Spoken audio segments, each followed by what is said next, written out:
Coming up, war rages on between the Allies and the Soviet Union, and only you can turn the tide of war.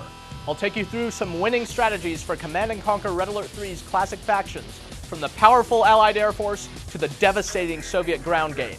And we'll demonstrate the Red Army's most powerful superweapon, the vacuum imploder. So spin up those Century bombers and roll out the Apocalypse tanks. This is Command School. You're watching Command School. I'm Greg Kasavin. Command & Conquer Red Alert 3 has finally hit the shelves, and the Cold War has never been hotter. With Einstein out of the picture, the Soviet Union is on the march. To demonstrate some key strategies against the Allies, I'll take over a battle on our western front. Our intelligence has been thin on this front, so scouting is my first priority. This is a perfect job for the armored war bear, so I'll send them in pairs throughout the map, stunning and killing any resistance I meet with the bear's roaring special ability. Just press the F key to stun any infantry with one bear, then trample the dazed soldiers with the other. Now I'll camp them within view of the Allied base, and we can get a good look at what we're up against.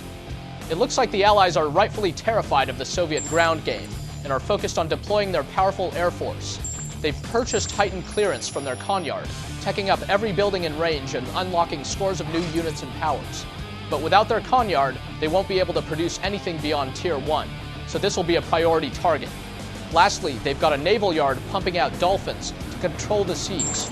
We'll have to find either an appropriate counter or stay out of the water entirely. Those aircraft are the most immediate concern, so I'll build anti-air flak towers as I finish construction of my war factory.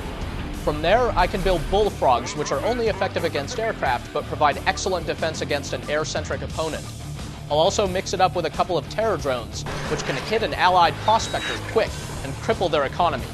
But make sure to avoid the Allied structures, as many of them can repair nearby vehicles and destroy your precious terror drones. This distraction will give me time to tech up to Tier 2 using my super reactor. This giant power plant is highly explosive when destroyed and can act as a weak point in Soviet defenses, so I'll build it far away from my base just in case. A battle lab and a naval yard finish off my base, and now I'm in an excellent position to strike hard and fast on the Allied forces. I build a couple of fearsome Soviet dreadnoughts. Making sure to keep out of sight, I'll move them around to the back of the enemy's base and wait for the right time to strike. Now, my war factory can produce a combination of hammer tanks, sickles, and bullfrogs to attack the enemy straight on. The hammer tanks are great against turret defenses and other tanks, while the sickles just mow down infantry and the bullfrogs clear the skies. The Allies throw everything they have at our forces, but surprise! My dreadnoughts open fire from the shore, raining down fire on the Allied Konyard. It tries to escape, but my hammer tanks have it cornered, and soon the Allies are knocked back to Tier 1, defenseless and ready for the final blow. And our great Soviet scientists have just the thing. The vacuum imploder, a base-killing weapon of mass destruction that's going to make those capitalist pigs sorry they ever peeked behind the Iron Curtain. Just build it up, wait for it to power up, and then fire the imploder on the enemy base, and enjoy the fireworks.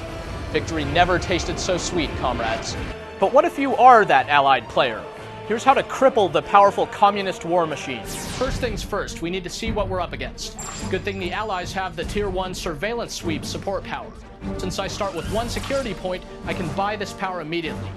Now I can use it to get a great sense of the Soviet commander's offensive and defensive capabilities. Predictably, those Reds are already pumping mechanized monstrosities out of their war factory. I see they have a second build queue going with the Crusher crane, but they've built the structure on sea, so their tanks won't be able to repair. Another mistake. They teched up to Tier 2 with the super reactor, but placed it right in the middle of their base. It's an error we'll make them regret. Back at my base, I'll set up walls around my ore refineries to keep those damn terror drones out, and then work on countering the Soviet ground game. Allies have their own advantage here. Early air superiority. Remember, all Allied production structures can repair, so I'll build my airfield near my refinery to further protect against terror drones and protect my ore collectors as well. My airfield will be able to produce bombers for precision strikes on sensitive targets. A quick tech up to Tier 2 at my MCV, and we've got ourselves some cryocopters. Now the real fun begins. We'll cripple them early by sending our Vindicators to eliminate surface-to-air defense, clearing the way for our copters. Now put the freeze on an enemy structure, let's say his Konyard, and even if you lose a few units, you'll still have enough to freeze it down.